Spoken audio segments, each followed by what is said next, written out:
Buenas tardes, les habla Sonia Jordán y junto a mí, como cada semana, mi compañero Luis Luciano, que como ven, hoy no viene solo.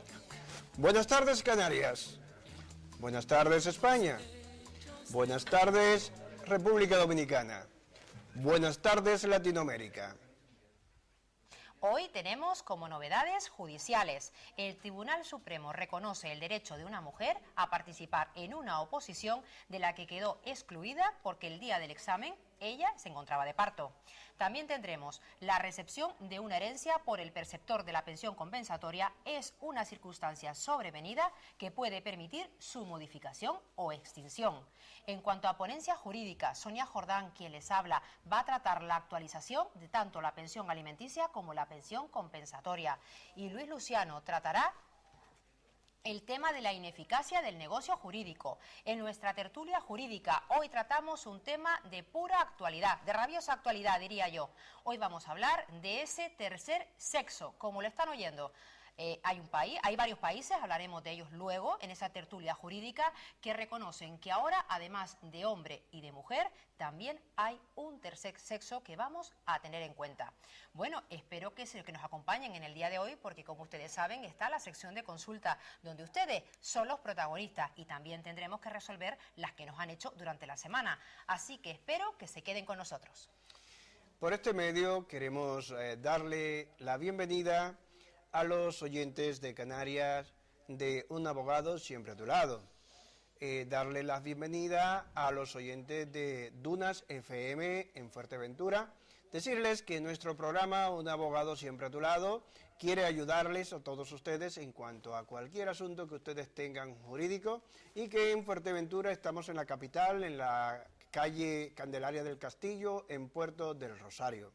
También queremos darle la bienvenida a los oyentes de Un Abogado Siempre a Tu Lado, de Radio A Tu Aire, que a partir de la próxima semana se va a transmitir los martes a las 5 de la tarde, hora canaria, por Radio A Tu Aire para Madrid y toda la península ibérica.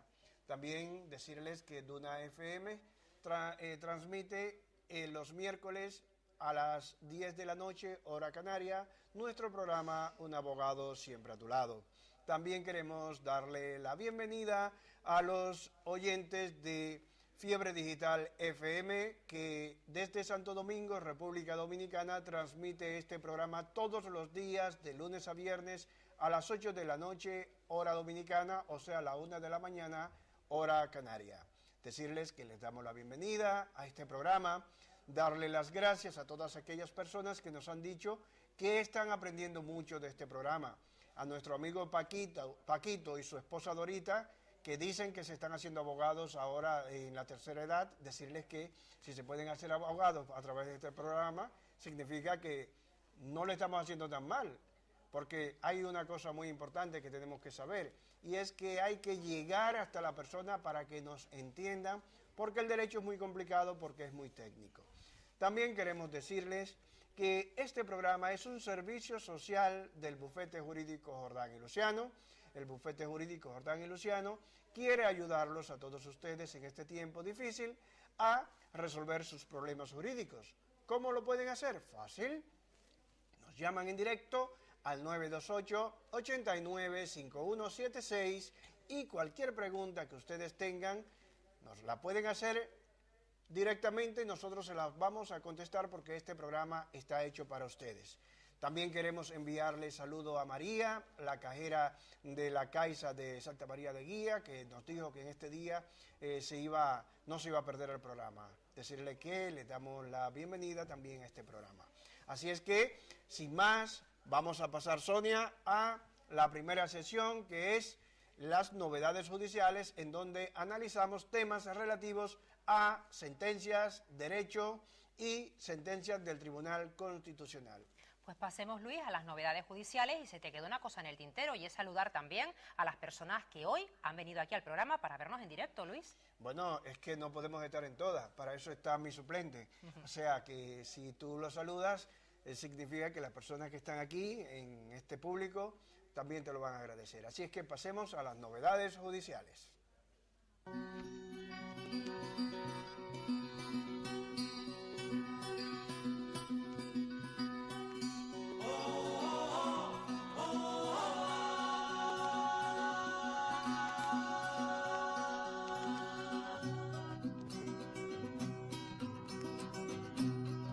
Pero acepta mi mano, déjame entrar en tu hogar. Novedades judiciales.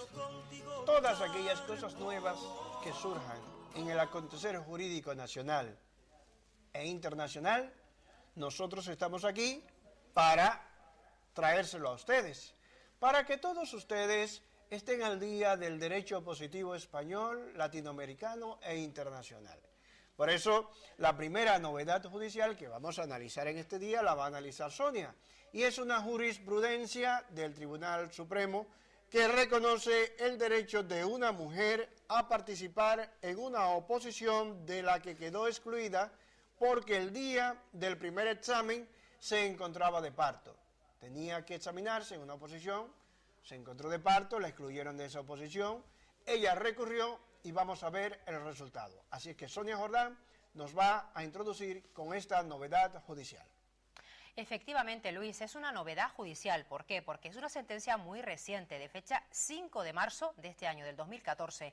Y es que la Sala de lo Contencioso Administrativo del Tribunal Supremo ha hecho público esta sentencia por la que le reconoce el derecho a una mujer a participar en una oposición pese a quedar excluida del proceso porque en la fecha de ese primer examen le dio con los días que iba a dar a luz. El Tribunal Supremo recuerda en esta sentencia la prohibición, en este caso, de la discriminación por razón de sexo. Recuerden ustedes lo que estipula el artículo 14 de la Constitución española, que se proyecta, en este caso, ese artículo lo proyecta el Supremo sobre lo que es la maternidad, subrayando que las bases de este concurso oposición debían interpretarse conforme a la Constitución y al principio de igualdad. En este sentido, este alto tribunal trató lo siguiente, dice, no se trata de una enfermedad, o sea, el hecho de un parto no es una enfermedad. También dicen que tampoco es equiparable a una intervención quirúrgica. Tampoco es una causa de fuerza mayor, ya que es el punto final de un proceso de carácter natural. Subraya cómo las bases de este concurso permitían el aplazamiento del ejercicio, que es en este caso lo que pedía la recurrente y la solicitante. En este caso, la persona que interpuso esta demanda lo que quería era que le pusieran una alternativa, puesto que ella preveía que para ese día del examen iba a estar de parto. Pues mire cómo son las casualidades y por qué hay que ser previsor, que se puso de parto la víspera y le dieron el alta no el día del examen, sino al día siguiente, con lo cual era absolutamente imposible que ella realizara ese examen, que luego veremos que la parte, en este caso contraria, alegaba que era de prueba única y que por lo tanto a ella no le podían hacer una prueba de carácter especial y tampoco una medida de carácter excepcional, pero el Supremo acordó al final que así fuera. El Tribunal Calificador dispuso un único ejercicio, como les decía. Le voy a decir la fecha. Era para el 30 de noviembre del año 2008. La recurrente, que estaba en estado de gestación, se puso de parto el día 31 en este caso. Y obtuvo el día 29, la víspera, y obtuvo el alta hospitalaria el día 1 de diciembre. El Tribunal Superior, en este caso de Castilla y León, estimó el recurso presentado por la actora. Y ahora veremos qué es lo que nos dice el Supremo al respecto.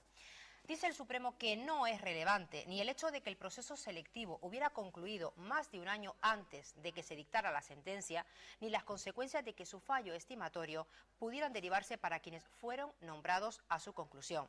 Tampoco dice que tiene que ver con la legalidad de la sentencia el mayor o menor número de personas que se presentaban a esa prueba, en contra de lo afirmado por la Comunidad Autónoma de Castilla y León, porque luego hay tres sentencias que se invocan en ese recurso de casación ante el Tribunal Supremo. Bueno, pues en contra de lo que afirma una de ellas, que es de la Comunidad Autónoma de Castilla y León, la sentencia de 6 de marzo del 2006 no es ni mucho menos idéntico, viene a decir el Supremo, el caso análogo que se plantea en esa sentencia al caso que nos ocupa. ¿Por qué? Bueno, si bien es verdad que también la aspirante en este caso era una mujer embarazada, el supuesto era completamente diferente, porque ella se presentaba a una oposición, en este caso de profesorado y no de enfermería, como era este caso.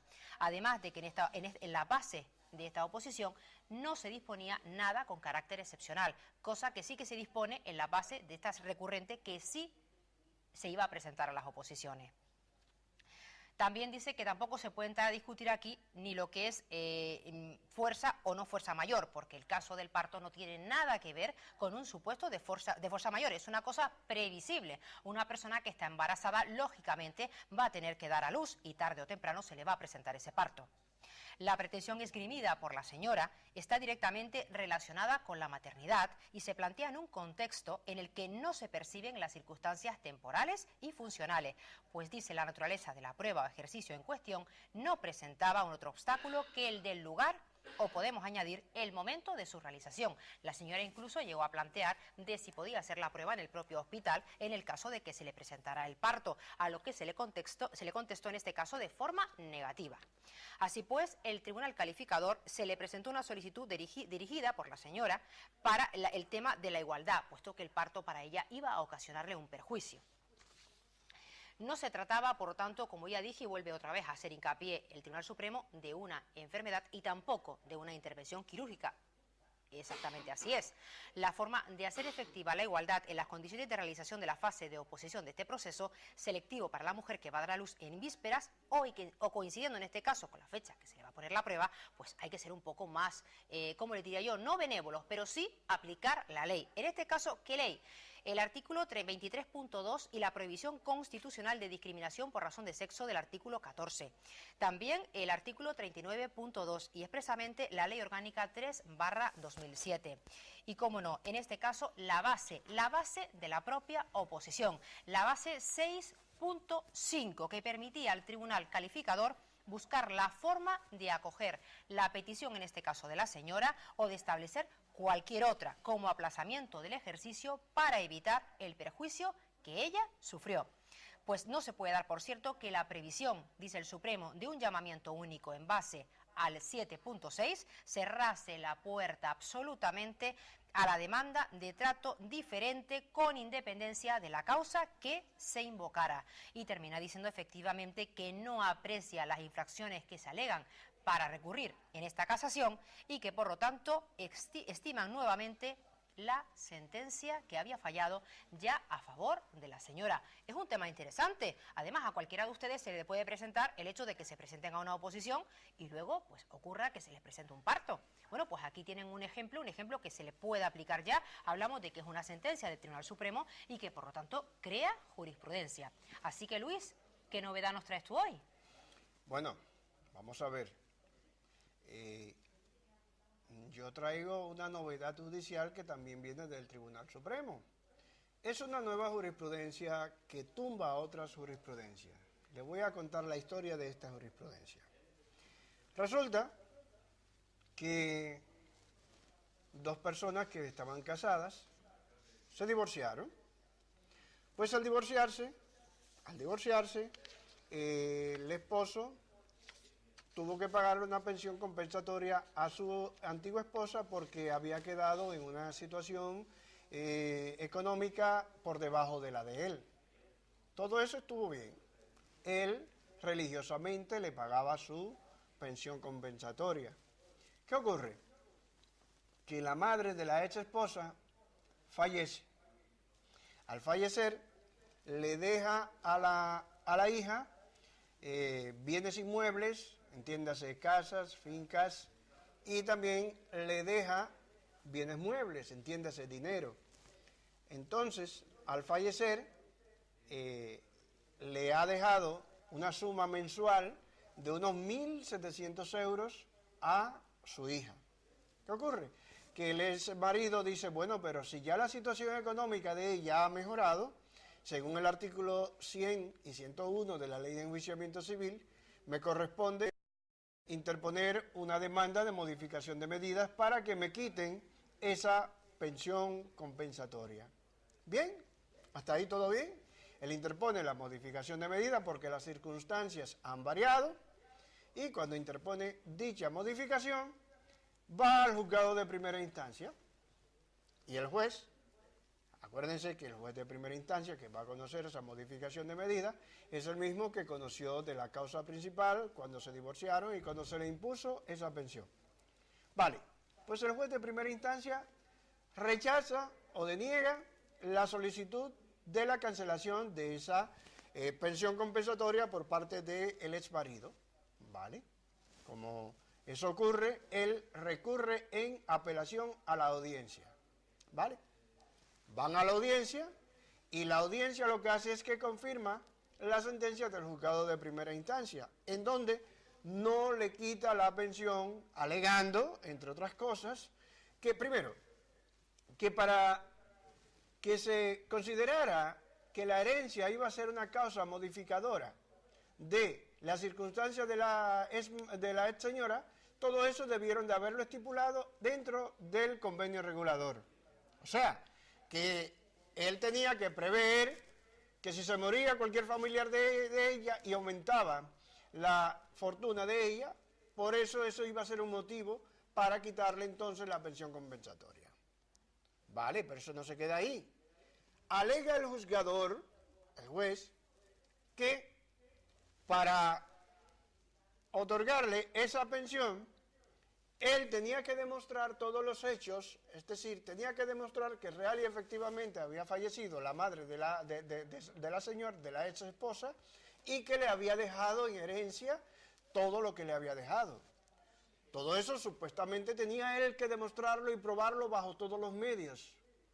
Al el juzgador solicitarle esto, entonces llegaron ¿a qué punto?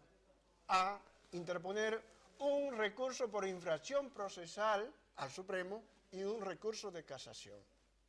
Vale, cuando interponen dichos recursos, el Tribunal Supremo falló hace unos días. El 17 de marzo del 2014, mediante el recurso número 1482/2012, la Sala Civil del Tribunal Supremo dictó esta sentencia de la que le estoy hablando, por la que establece como doctrina jurisprudencial que la recepción de una herencia por parte del preceptor de una pensión compensatoria es una circunstancia sobrevenida susceptible de incidir favorablemente en la situación económica del beneficiario de la pensión y, por tanto, como tal, determinante de su modificación o extinción. Ya el Tribunal Supremo ha determinado hace apenas unos días, el 17 de marzo de 2014, que cualquier herencia que reciba el beneficiario de la pensión compensatoria, si se va a enriquecer, es una circunstancia para modificarlo. Lo que yo no entiendo, miren, yo no entiendo dónde está el razonamiento de los jueces cuando, si las circunstancias reales y efectivamente de esta señora han variado, porque fíjense, el juzgador, el Tribunal Supremo, consideró lo siguiente para tomar esa decisión, y es que, primero, la esposa ha incrementado, además de su patrimonio inmobiliario, sus ingresos en la cuantía de 1.700 euros mensuales, más lo que pudiera percibir en un futuro por los bienes inmuebles que integran la herencia. Y también pone a cargo del actor la prueba de todos los detalles de la herencia, incluido el número de herederos o legitimarios, y si se aceptó a beneficio de inventario o pura simplemente para concluir preguntándose qué se ha recibido y cuánto queda. O sea, todas estas preguntas que se está haciendo el Supremo antes de fallar esta sentencia, debió de habérsela hecho el juez de primera instancia y los jueces, que son 3, de la audiencia cuando ellos confirmaron esta sentencia. Yo de verdad no me explico dónde está el razonamiento jurídico, dónde está el sentido común de las personas cuando les llega un caso como este. Si se ha incrementado el patrimonio de la persona que estaba recibiendo la pensión, esto es igual que si 2 y 2 son 4. Es algo lógico. Esto no tenía que llegar al Supremo, esto tenía que modificarse. Pero yo no sé qué concepto es que tenemos ahora mismo en el que todo es condena. ¿Comprenden? Hay unos hechos ahí demostrados. Esa señora ya ha incrementado sus beneficios. Pues entonces tenemos que modificar esas medidas y otorgarle al hombre lo que le está pidiendo. Pero no, esto tuvo que llegar al Supremo y el Supremo pronunciarse y decir que real y efectivamente este señor tenía la razón o las razones habidas y por haber para hacer esta solicitud y este recurso. Gracias a esta intervención, hoy tenemos una jurisprudencia que todos nosotros y todos ustedes podemos disfrutar del Tribunal Supremo Español. A partir de mañana, nosotros podemos ya alegar esta jurisprudencia en juicio. ¿Por qué? Porque no es el primer caso, esto llegó al Supremo, pero no es el primer caso que se ha incrementado el patrimonio de uno de los cónyuges o excónyuges y se ha solicitado la modificación de dichas medidas. Hasta aquí mis novedades judiciales, esperando que les haya servido de conocimiento para que cuando mañana ocurra un asunto como este ya sepan que hay una jurisprudencia que existe relativo a este caso.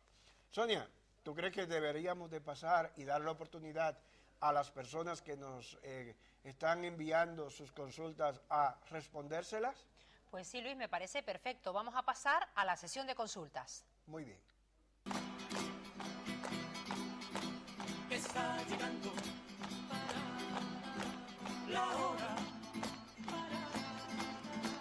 Está llegando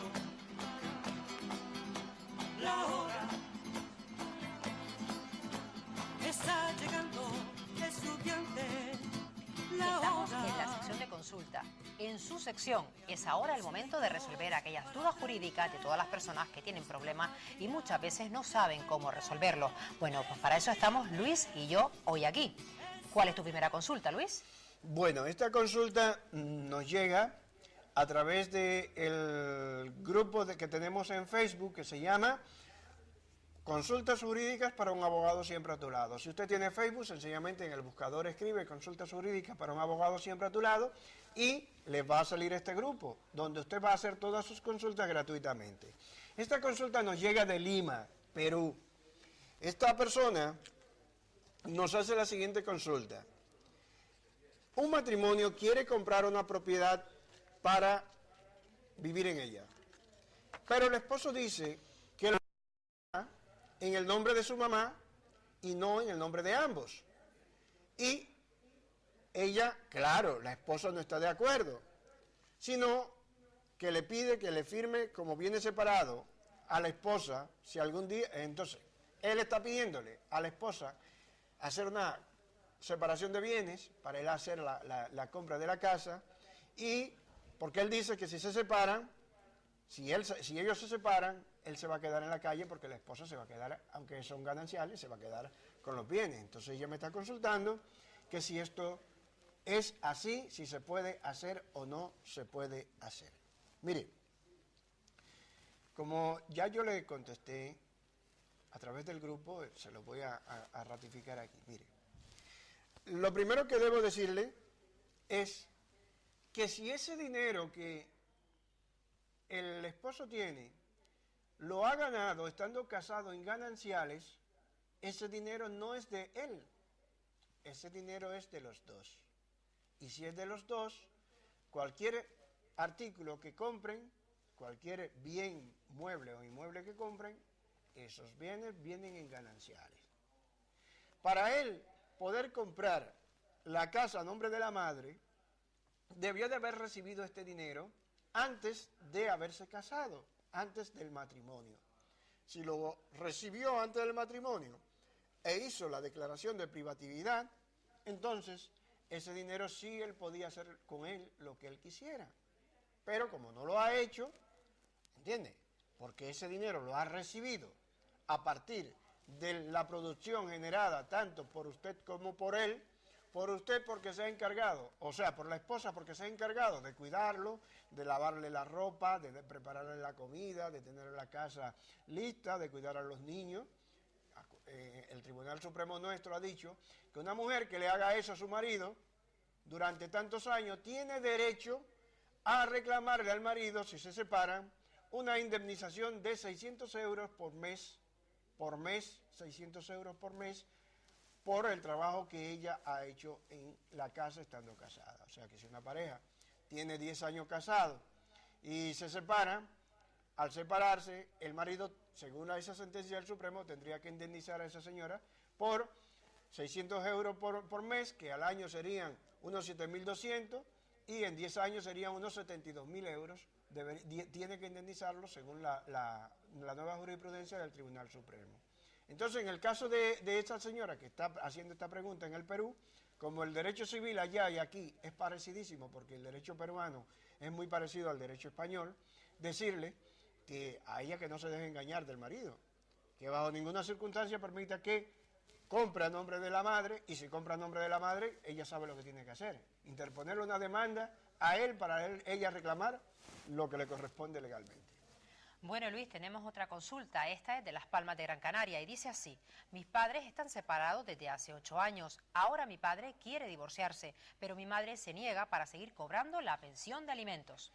Yo tengo 23 años, vivo de forma independiente y soy profesora. ¿Aún negándose mi madre se pueden divorciar? ¿Qué pasa con la pensión de alimentos? A mí no me hace falta.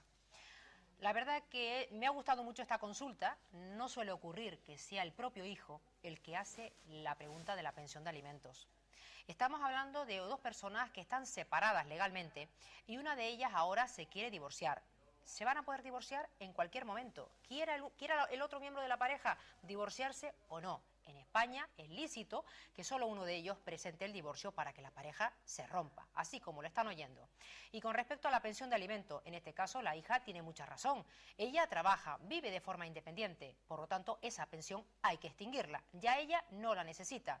Y otra cosa que me ha parecido muy fea en este supuesto, y es que es la madre la que está cobrando la pensión de alimentos y la que parece ser que también se la está gastando. Bueno, pues se le va a acabar el chollo, porque primero, la pensión de alimentos, cuando un hijo cumple 18 años, ya debería cobrarse por el propio hijo, puesto que la pensión de que el niño se le atribuye hasta que se extingue es única y exclusivamente para el hijo. Están equivocadas aquellas madres que creen que la pensión de alimentos es una pensión compensatoria. Si es una pensión compensatoria, así se tenía que haber estipulado en sentencia. Espero haberle dado respuesta a su pregunta, y si no es así, como usted me la hizo a través del email info@jordanyluciano.com, pues quedo a su disposición para cualquier aclaración. Luis, llegados a este punto, ¿qué te parece si pasamos ya pues al tema de las ponencias, que hoy tratamos también temas muy interesantes? De acuerdo, Sonia. Pasemos a la ponencia jurídica o debate jurídico.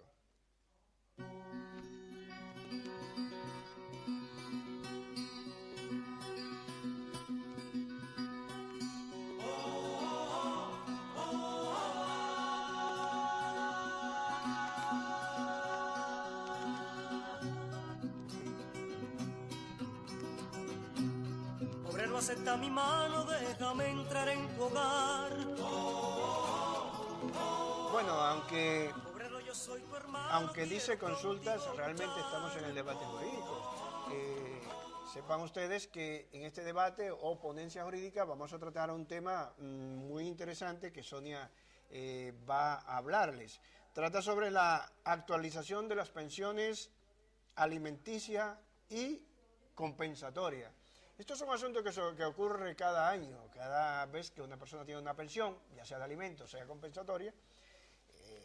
Así como se aumentan las pensiones de los jubilados y pensionistas, estas pensiones se van a aumentar acorde con el IPC. Entonces Sonia va a tratar este tema, ya me está mirando porque le estoy quitando el tema. Sin embargo, el tema de ella es más amplio y yo lo que estoy haciendo es una introducción. Así que adelante, Sonia. Sí, es cierto. Ya yo me estaba poniendo un poco guapa porque él, claro, él lo que está es adelantando, no, ya él se está metiendo en tema y yo quiero pues ser un poco la protagonista en este caso del tema de las pensiones para que ustedes me presten atención. Es verdad, efectivamente, como bien dice Luis, la pensión tanto de alimentos como la pensión compensatoria se actualizan de forma anual. ¿Qué ocurre? Que muchas veces la gente está perdida. Ustedes saben que este tipo de pensiones son pensiones que se acuerdan por sentencia judicial firme, tanto la pensión de alimentos en el caso de la existencia de menores como la pensión compensatoria en el caso de un desequilibrio económico de los cónyuges que se han separado legalmente o divorciado. Entonces, ¿qué ocurre? Esto hay que actualizarlo año tras año, pero muchas veces las personas, como no saben, hacen dejación de esa actualización y se acumulan a veces hasta 10 años. Incluso he visto casos de hasta 15 años sin actualizar ningún tipo de pensión. ¿Qué ocurre? Que creen que luego lo pueden cobrar todo junto y están equivocados. No se puede cobrar todo junto. Han perdido muchos años de cobro y ya veremos cuántos. Para los progenitores, en este caso, a cualquiera de ellos puede acudir a la justicia para actualizar la pensión de alimentos. No tiene que pedirle el consentimiento al otro, que también ahí están equivocados muchas veces y por eso no acuden, porque dice, como no tenemos diálogo, como no nos llevamos bien, yo voy a dejar la pensión como está, que no quiero problemas. Bueno, hay que decir que para los progenitores que deban abonar tanto la pensión de alimentos como la pensión compensatoria, debemos acordarnos de este tema de la actualización, pero por una cosa muy concreta, y es que evita la pérdida de poder adquisitivo. ¿Por qué? Como bien decía Luis, como pasa con las pensiones de jubilación, ese incremento anual, pues sea de 1 euro, sea de 1,5 €, sea de 2 euros, estamos hablando de 2 euros mensuales, va a suponer que las pensiones no queden, ¿cómo le diría yo?, anquilosadas, porque los 500 euros que usted puede estar cobrando ahora mensuales, dentro de 10 años, 500 euros serán pues mucho menos que ahora, a lo mejor con el valor de 100 euros. Entonces, por eso ese incremento anual, para que esos 500 euros, pues dentro de X años, a lo mejor estemos hablando de 600 euros o de más. Bueno, deben ser actualizadas, como ya les he dicho, sin que la otra parte nos dé su anuencia y sin perjuicio de que, de no hacerlo, pueden ser reclamadas, por lo tanto, esas cantidades pendientes de abonar. Ustedes se estarán preguntando, pero Sonia, ¿cómo se hace eso? ¿Podemos acudir a la justicia por sí solos? No, necesitarán de abogado y de procurador. Tendrán que interponer una demanda ejecutiva, una demanda de ejecución, en este caso, de esa sentencia judicial firme que ustedes ya tienen esa sentencia. Bueno, pues ustedes van ahora a actualizar la pensión de alimentos o pensión compensatoria que fue efectivamente estipulada en esa sentencia, la van ustedes a actualizar, aportarán la sentencia, lógicamente, donde está estipulada la pensión, y actualizarán conforme al IPC, pues que dispone el INE, pues la cantidad proporcional que ustedes van a cobrar a partir de ahora. Es interesante también que tengan en cuenta pues el hecho de que no vale actualizarla pues conforme a la tabla estatal. Por ejemplo, en el caso de Canarias, tendremos que ir al IPC de Canarias. No nos vale el que sale como tabla general, porque aquí el IPC es diferente al IPC nacional. Ténganlo en cuenta porque después también acarrea problemas, sobre todo de que se nos paralice el procedimiento a la hora de esa vía ejecutiva, porque lo que intentamos es cobrar, en este caso, las cantidades que no deben. Pues que no te va 1.000 euros, que no te va 1.500 euros, pues sea más o sea menos, queremos cobrar ese dinero todo junto y por lo tanto tendremos que saber lo que estamos haciendo. ¿Cómo se regula? Bueno, pues tendremos que acudir a nuestro Código Civil. El artículo 90 nos dice que el convenio regulador, en el caso de un mutuo acuerdo, a que se refieren los artículos 81 y 86 del Código, deberán contener los siguientes extremos: la contribución a las cargas del matrimonio y alimentos, así como las bases de actualización y garantías en su caso. El artículo 97 nos señala el cónyuge al que la separación o divorcio produzca un desequilibrio económico en relación a la posición del otro que implique un empeoramiento en su situación anterior en el matrimonio, tendrá derecho a una compensación que podrá consistir en una pensión de carácter temporal o por tiempo indefinido. Son aquellas pensiones que conocemos con el nombre de vitalicias, o en una prestación única, según se determine, ya sea en el convenio regulador o en la propia sentencia. A falta de acuerdo de los cónyuges, pues el juez de sentencia va a determinar su importe. En la resolución judicial se fijarán también las bases para actualizar la pensión y las garantías para su efectividad. El artículo 100 nos dice que fijada la pensión y la base de su actualización en la propia sentencia de separación o divorcio, solo podrá ser modificada, como ya bien decía Luis antes en ese ejemplo que nos dio del Supremo, por alteraciones sustanciales en la fortuna de uno u otro cónyuge. El artículo 110 nos señala el padre y la madre, aunque no ostenten la patria potestad, están obligados a velar por sus hijos menores y a prestarles alimentos. Para saber cuándo hay que actualizar dichas pensiones y en base a qué criterio, es necesario atenerse a lo que dictamine en este caso el auto de medidas provisionales o bien la sentencia que lo establezca. Lo más normal es que se especifique pues tanto el índice, habitualmente es el IPC general, como la fecha en que deba ser. Bueno, aquí habla del IPC general, pero yo le digo que en el caso de Canarias tenemos que irnos estrictamente a nuestra propia comunidad. Así puede especificarse en la actualización, se realice, por ejemplo, el día 1 de enero conforme al IPC, o puede ocurrir otra cosa. Si la sentencia se falla, por ejemplo, en junio, ¿qué les digo? El 13 de junio del año 2006. Bueno, pues esa actualización de renta estaríamos hablando del 13 de junio del 2007 y se volverá a actualizar el 13 de junio del 2008 y el 13 de junio del 2009 y así año tras año. Si lo que se dictamina en la actualización es que debe ser anual, pues deberíamos seguir este ejemplo, pero ya ven que también se puede establecer, por ejemplo, que sea el 1 de enero del año en curso. También puede suceder que la resolución judicial o convenio regulador omita dicha actualización, o sea que no nos diga nada, que por eso les decía que hay muchas personas que andan perdidas en este aspecto porque la sentencia no dice nada y ellos tampoco entienden lo que significan esas siglas. Pues también en este caso deberá actualizarse la pensión. Eso lo dispone una sentencia de la Audiencia Provincial de Madrid del 31 de mayo de muy reciente, del año 2013. Para conocer el porcentaje con el que actualizar la pensión, basta con acudir al dato de IPC del mes de referencia o, en su defecto, utilizar, pues también hay una herramienta, en este caso, que pone a disposición de los usuarios, pues el Instituto Nacional de Estadística para realizar dicho cálculo. ¿Qué sucede si el IPC es negativo en ese año? Que también se lo preguntarán ustedes. Bueno, pues en la resolución se habla de actualizar las pensiones, que suele ser lo normal, es lo que dice la resolución. Nos encontramos con que el IPC resulta negativo y es que en vez de subirnos, pues nos ha bajado. Bueno, la pensión deberá también disminuir, atendiendo a la literalidad de la resolución y al dato de por ley de que las sentencias se van a ejecutar en sus propios términos. Así que ya lo saben, a partir del día de hoy, todas aquellas personas que estén cobrando tanto pensión de alimentos como pensión compensatoria, sepan que se pueden actualizar de forma anual, aunque no venga establecido en la propia sentencia. Y también les doy un apunte, tan solo van a poder reclamar los 5 últimos años. Así que si han perdido 10 años, han perdido ya 5 en el camino. Sepan ustedes que las leyes están para cumplirlas. La ignorancia de la ley no nos exime de su cumplimiento. Por lo tanto, cuando tenga dudas, asesórese, pregunte a un abogado que seguramente le dará una respuesta muy certera. Luis, ¿qué te parece si ahora pasamos a la segunda parte del debate jurídico? Fantástico, Sonia. Pasemos pues a la segunda parte del debate.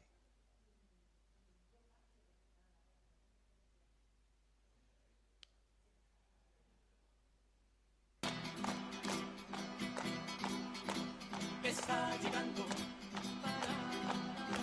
la hora, está llegando la hora, está llegando, estudiante, la hora. Bueno, pues nos trae un tema interesante en su ponencia, ineficacia, en este caso, del negocio. Vamos a ver qué nos cuenta, no nos dejen, quédense ahí, que seguro que al final me van a dar la razón. Sí, bueno, vamos a ver. Queremos ilustrar esto de la siguiente manera. Todo lo que nosotros hacemos en la vida es o son negocios jurídicos. Todo. Cuando usted va al cine, usted te está pagando por un servicio. Cuando usted paga por ese servicio, usted está sencillamente que haciendo un contrato con la persona que le está vendiendo ese servicio, en el que usted va a pagar un precio y ellos le van a otorgar un servicio. Si usted va al supermercado, compra la comida, usted paga por esa comida. Usted está haciendo un contrato con la persona que le está vendiendo esa comida, en donde usted paga por los productos que esa persona le está a usted vendiendo. ¿Qué ocurre? Ocurre lo siguiente. Hay negocios jurídicos que resultan ineficaces. Ineficaces porque se violan las reglas del establecimiento de dicho negocio. ¿Cuáles son estas reglas? Son las siguientes. Por ejemplo, hay varios tipos de nulidades de negocios. Está el negocio que se hace nulo por la inexistencia de los elementos esenciales de ese negocio jurídico. Está también el negocio que va a ser inexistente porque ese negocio jurídico va a ser contrario a la ley. Por ejemplo, la ley te prohíbe a ti vender drogas, estupefacientes. Si la ley te lo prohíbe, tú no puedes mañana, porque es un contrato también en el que tú pagas por la droga y te entregan el producto, tú mañana no puedes reclamar por un negocio que la ley lo prohíbe.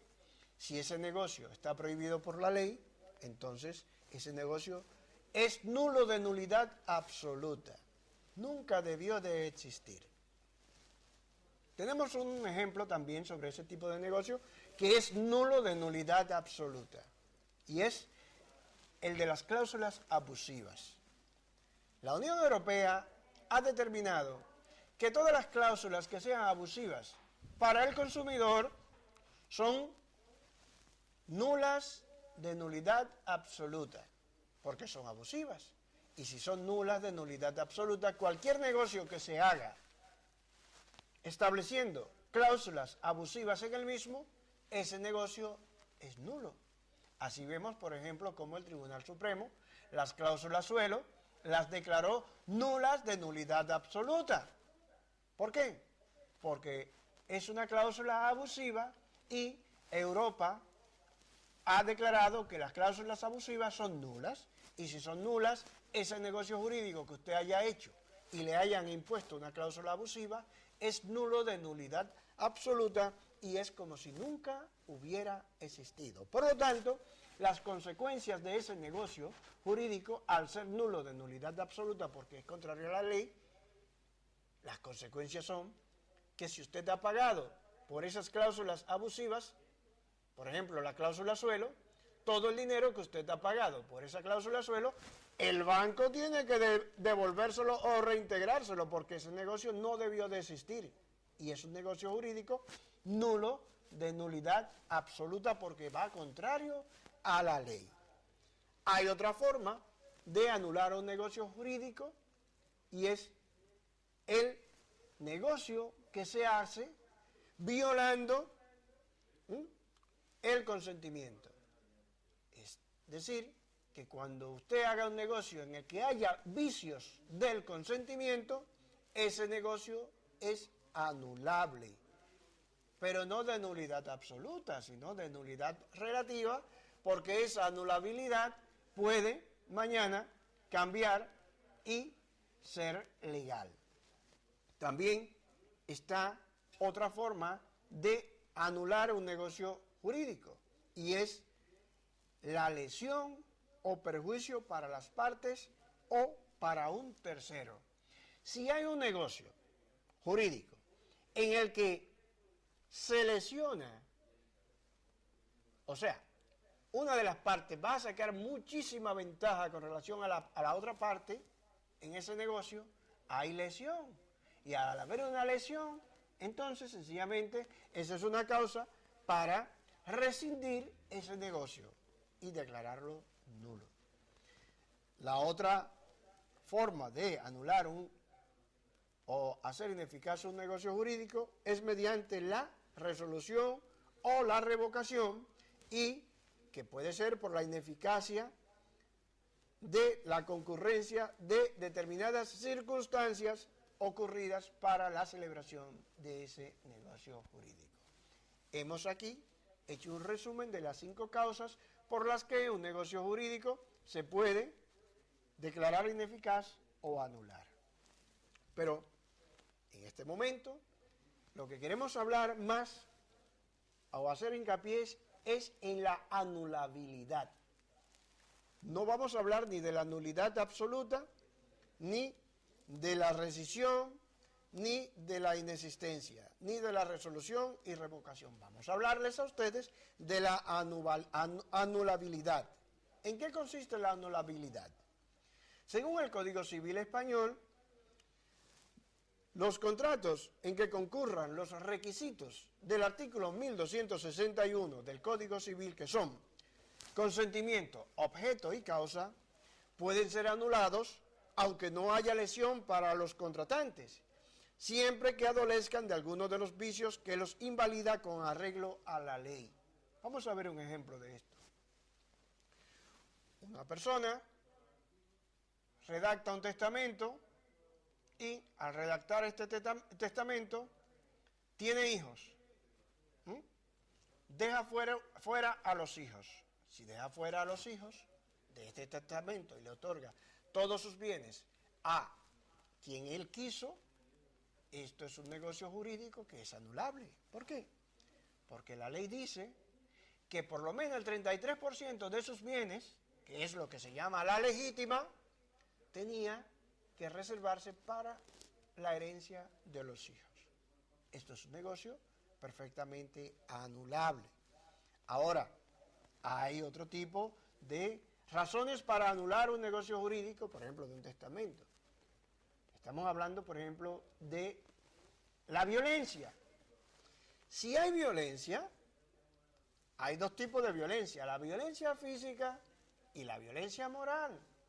Si hay violencia en la elaboración de un negocio jurídico, por ejemplo, vamos a firmar un contrato, pero ese contrato yo lo estoy firmando porque yo estoy coaccionado, porque me han amenazado con hacerle daño a un familiar mío, si yo no firmo ese contrato, ya ahí hay violencia psíquica o violencia moral, pero también puede haber violencia física cuando, por ejemplo, a ti te ponen una pistola en la sien para que tú firmes ese negocio o firmes ese contrato, o te dan una paliza para que tú firmes ese contrato. Ya ahí hay violencia física, y al haber violencia se está violando tu consentimiento, y al violarse tu consentimiento ese contrato no queda perfeccionado porque tu consentimiento no se otorgó de manera espontánea. Vamos a ver las características de la anulabilidad o la nulidad relativa. ¿Cuáles son? Por ejemplo, son varias. Por ejemplo, la acción de impugnación, de la impugnación de ese negocio jurídico, solo podrá ser ejercitada por las personas a cuyo favor se establece expresamente la ley. Ya yo le puse a usted un ejemplo del hijo que queda desheredado porque el padre cogió el 100% de los bienes y se lo donó a un tercero por la razón que él quiso, porque eso es una liberalidad. Entonces aquí el perjudicado puede impugnar perfectamente esa herencia y solicitar que ese negocio se deje sin efecto. ¿Cuándo se extingue la anulabilidad o la acción de la anulabilidad? Se extingue por los siguientes motivos. Si usted deja pasar 4 años desde que ocurrieron los hechos, ya va a prescribir la acción y se va a extinguir. Y si se confirma el acto anulable, es decir, si la persona rectifica ese acto, por ejemplo, el señor que donó la totalidad de sus bienes o que testó la totalidad de sus bienes, antes decide no, vamos a rectificar esto y vamos a dejarla el 33% de la legítima para mis hijos, entonces ya el negocio en ese caso ya no se va a anular, sino que se va a rectificar. Y también por la pérdida de la cosa. Usted está reclamando una cosa y la cosa se pierde, ya no hay nada que reclamar. Hay personas que pueden ejercer esta acción de la anulabilidad. ¿Cuáles son? La pueden ejercitar esta acción de la nulidad de los contratos, los obligados principal o subsidiariamente en virtud de esos contratos. También las personas capaces no podrán alegar incapacidad de aquellos con quienes contrataron, ni los que causaron la intimidación o violencia o produjeron el error podrán intimidar su actuación en los vicios si ellos mismos lo han provocado. Si ellos ya lo provocaron, no pueden mañana alegar ignorancia de ese hecho. Ahora, una vez se anula ese negocio jurídico, existe una obligación, y esa obligación es la de restituir el negocio anulado. Mientras un contrato no sea anulado, produce los efectos de un contrato válido. Vamos a ver. A usted, mediante una herencia, le dejaron los bienes.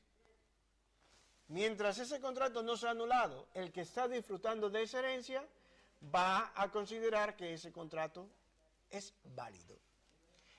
Pero una vez declarada la nulidad de ese contrato por sentencia firme, dejará de producir esos efectos de ese contrato como si nunca hubiera existido. Es decir, usted, mediante una herencia, le deja todos sus bienes a una persona, esa herencia la impugnan, el juez declara esa herencia nula, pues ya esos bienes que la otra persona recibió va a tener que devolverlo a quien corresponda, porque ya hay una sentencia firme. Ahora, ¿cuáles son los efectos?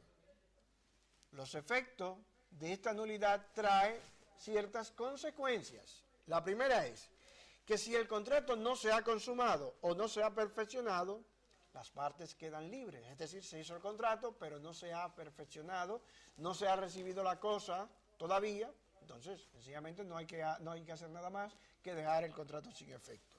Si el contrato sí se ha perfeccionado en todo o en parte, los contratantes deben restituirse recíprocamente todo lo que hubiesen recibido. Es decir, se hizo el contrato, se anuló el contrato por un tercero lo anuló, pues el que pagó el dinero tiene que recibir ese dinero que pagó y el que entregó la cosa tiene que recibir la cosa del que pagó el dinero y es como si el contrato nunca se hubiera celebrado. La tercera consecuencia es que cuando la nulidad proceda de la incapacidad de uno de los contratantes, el incapaz solo podrá o estará obligado a restituir en cuanto se enriqueció por la cosa o el precio. Es decir, que el incapaz que haga un negocio jurídico y este contrato se anula, el incapaz lo que va a restituir es lo que se ha beneficiado. Ahora, el acto anulable se puede subsanar por la confirmación o por la prescripción. Vamos a ver, hemos visto las consecuencias de la anulación del negocio jurídico, pero ¿conocemos cuáles son las causas? Ya dije anteriormente que las causas de la anulabilidad son los vicios del consentimiento, la falsedad de la causa y un defecto de capacidad que no implique falta de consentimiento. Por ejemplo, si hay un vicio del consentimiento como son dolo, error, violencia o intimidación, ese negocio es nulo por completo. Si hay una falsedad en la causa de ese negocio, incluyendo la falsedad como supuesto de anulabilidad, el código dice que la falsedad de la causa equivale a la inexistencia de la causa, salvo que haya otra causa verdadera y lícita. Sin embargo, el Tribunal Supremo, en estos casos, dice que la acción puede ser ejercitada por terceras personas y sin sujeción al plazo de 4 años, que es el que señala el plazo de la anulabilidad. O sea, que cuando se ejerce por una tercera persona, en este caso de falsedad de la causa, el plazo de la prescripción de los 4 años no va a correr porque hay un tercero lesionado. Y la tercera causa es que un defecto de capacidad que no implique falta de consentimiento, como los contratos que pueda celebrar un cónyuge sin la intervención del otro cónyuge. ¿Cuáles son los efectos de esa anulación?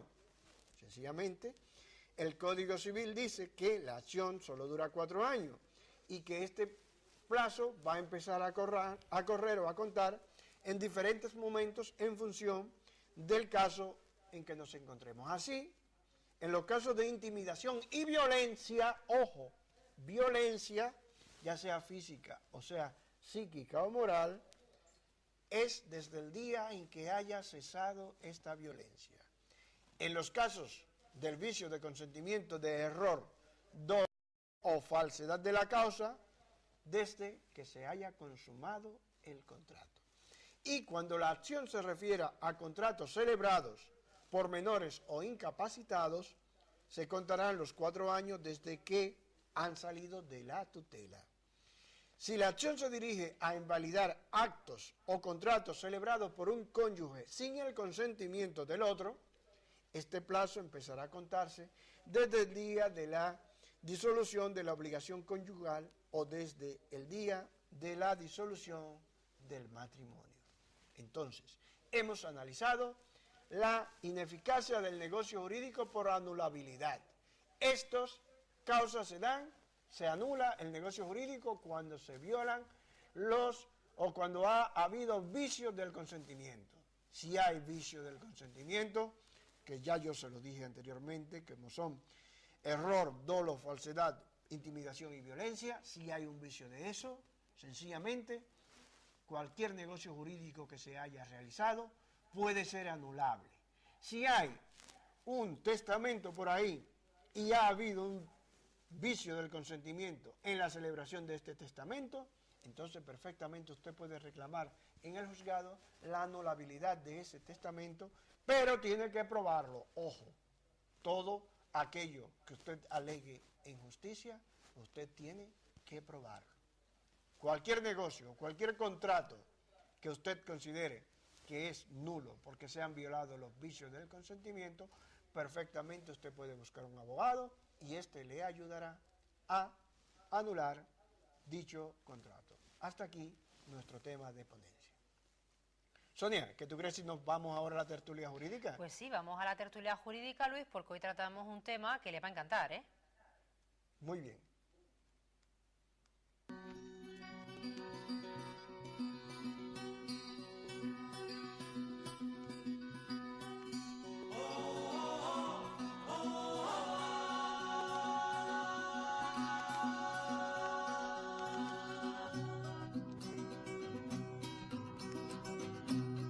Obrero, acepta mi mano, déjame entrar en tu hogar. Bueno, hoy vamos a tratar de un tema en la tertulia jurídica que dará que hablar, pero que es muy novedoso y que no queríamos dejarlos a ustedes sin él en el día de hoy.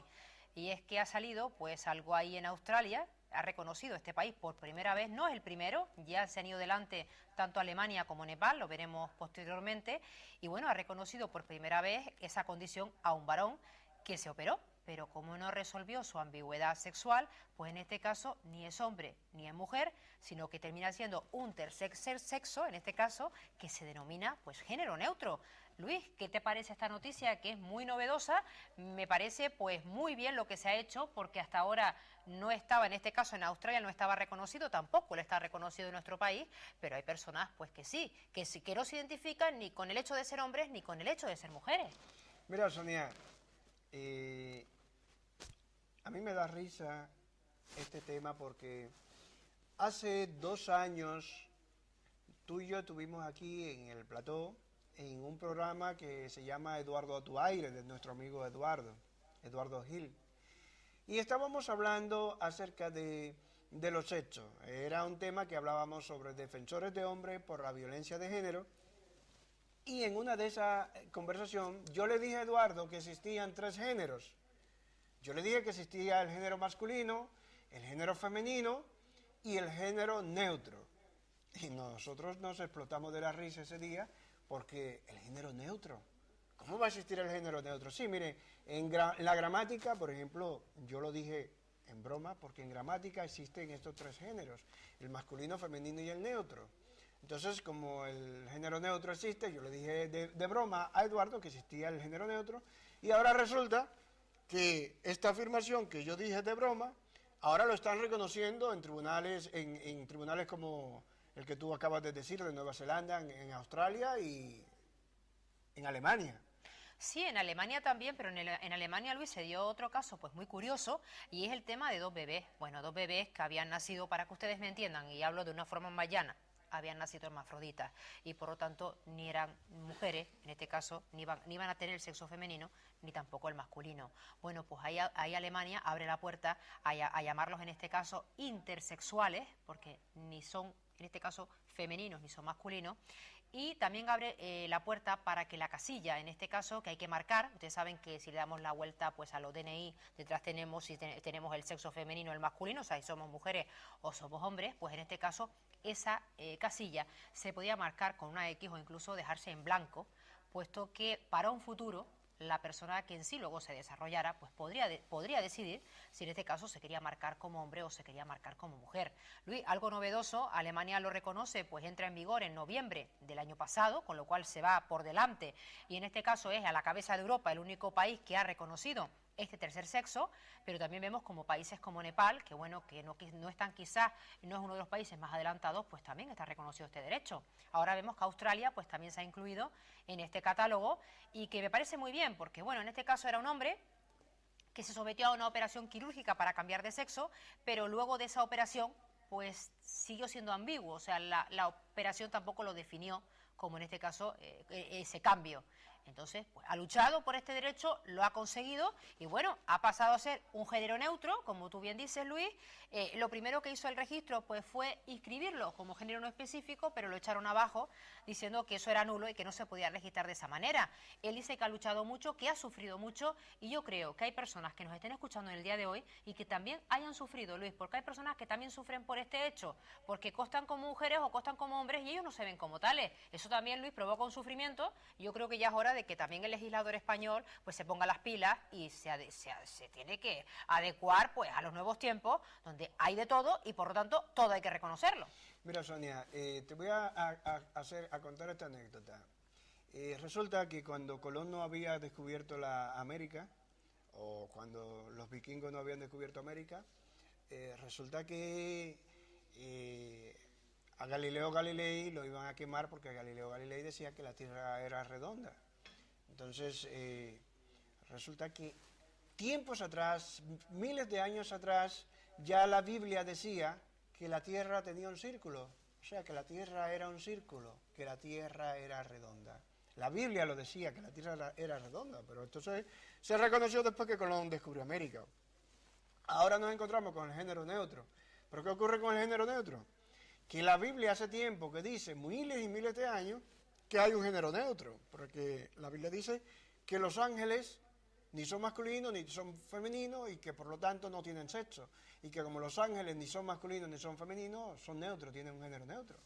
Mirá cómo la Biblia miles de años atrás decía que existía el género neutro y ahora hemos descubierto América y ahora los juzgados y tribunales le están dando la razón a la Biblia y es un se anota la Biblia para aquellos que no creen en Dios, es un tanto más que se anota la Biblia donde muestra que tiene razón. Bueno, pero entonces lo que nos está diciendo Luis es que antes eran más inteligentes que lo que son ahora, porque ahora hemos visto que están reconociendo esto como algo novedoso cuando tú dices efectivamente, y ha sido así, y ha sido durante muchos años, personas que no pueden ser incluidas ni como hombres ni como mujeres porque, por ejemplo, han nacido con los dos sexos, pero nos damos cuenta, como tú bien dices, que siempre llegamos mal y tarde a todos sitios y estamos llegando mal y tarde también a esta reforma porque, bueno, en España ni siquiera hay viso de que ustedes vean algo por el estilo. O sea, que yo les estoy hablando de esto como algo novedoso, pero que ocurre en Australia, que ocurre en Alemania, que ocurre en Nepal, pero olvídense ustedes por muchos años que esto llega a España, porque yo no lo veo tan claro. Bueno, yo te voy a decir en contra de lo que tú dices, que España es uno de los países a nivel de derecho más avanzado del mundo.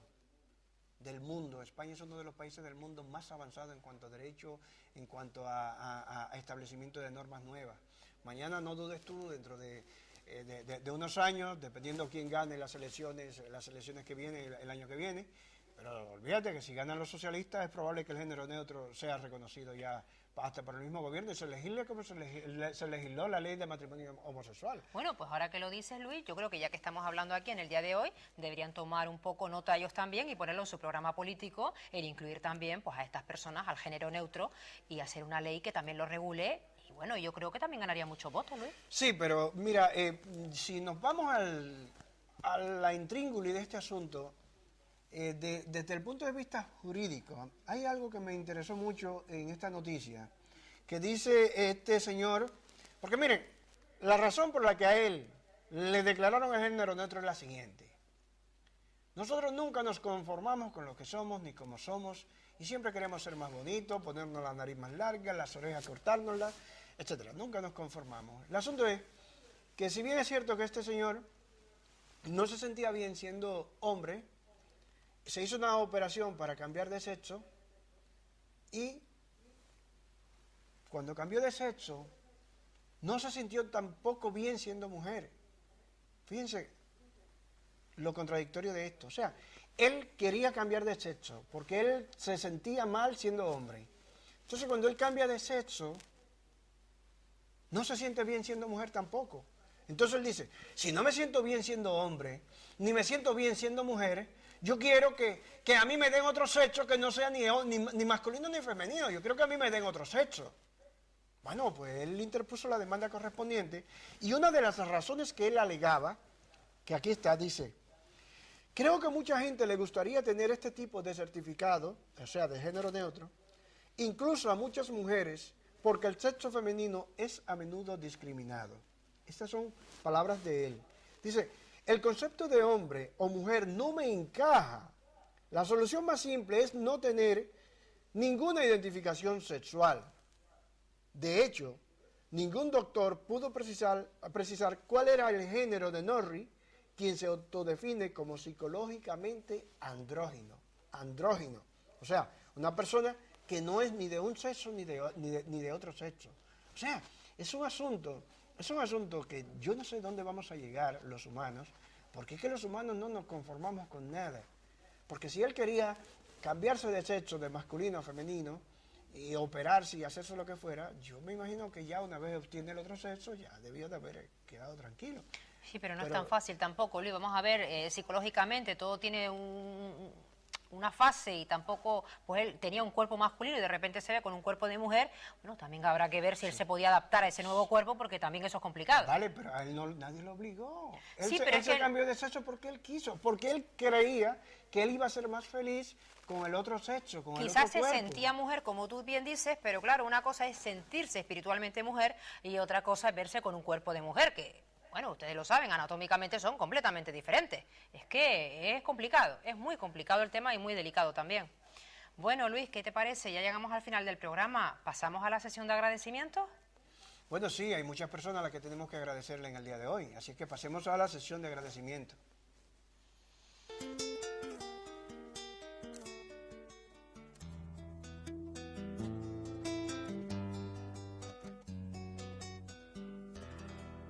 Gracias a la vida que me ha dado tanto, me dio dos luceros.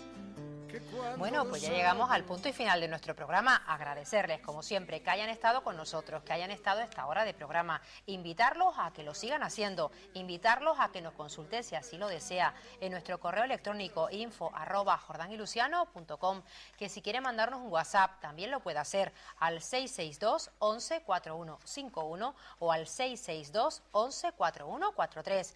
Y bueno, que decirles que los espero la semana que viene y que estoy encantada de tenerlos siempre ahí. Yo me siento feliz, realmente, de verdad, me siento feliz porque las personas nos llaman, nos ven en la calle, nos escriben en nuestra cuenta de Facebook, nos escriben por correo y nos dicen que se sienten maravilladas porque están aprendiendo algo de derecho. Y miren, no hay una cosa que dé más satisfacción a una persona que enseñar. Yo en mi juventud fui profesor de la secundaria y tuve muchos alumnos adolescentes y yo sé lo que es enseñar. Cuando usted enseña y el que está del otro lado aprende, usted se siente satisfecho. Nosotros nos sentimos satisfechos porque este servicio social que con mucho sacrificio estamos haciendo para que llegara a todos ustedes está dando resultados. Muchas personas que están homologando esta carrera en la República Dominicana nos agradecen el que día a día les traigamos un tema nuevo de derecho y que esos temas de derecho ellos lo pueden entender de la manera como lo estamos explicando. Queremos darle las gracias a los oyentes de Dunas FM en Fuerteventura, decirles que los apreciamos mucho y que cualquier asunto que ellos quieran nos pueden llamar al 928-587737. También darle las gracias a los oyentes de Madrid a través de Radio a tu Aire, decirles que estamos a sus órdenes, que nos pueden enviar un WhatsApp al 662-114151. Darle las gracias a los oyentes de Tenerife, de Santa Cruz de Tenerife, decirles que estamos en el 922-08-1748 y que tenemos el móvil 662-114143. Darle las gracias también a los oyentes y a los televidentes de América Latina que nos ven por YouTube, escribiendo en el buscador de Google Un Abogado Siempre a tu Lado. Van a estar todos nuestros programas de radio y todos nuestros programas de televisión. Así es que si usted quiere seguir disfrutando de este programa, nos pueden ver de nuevo a través de YouTube. Y decirles que la próxima semana nosotros les esperamos y que les damos las gracias por su participación. ¿Sonia? Pues nada, Luis, nada más que reiterarme, muchísimas gracias por estar ahí y los espero la próxima semana.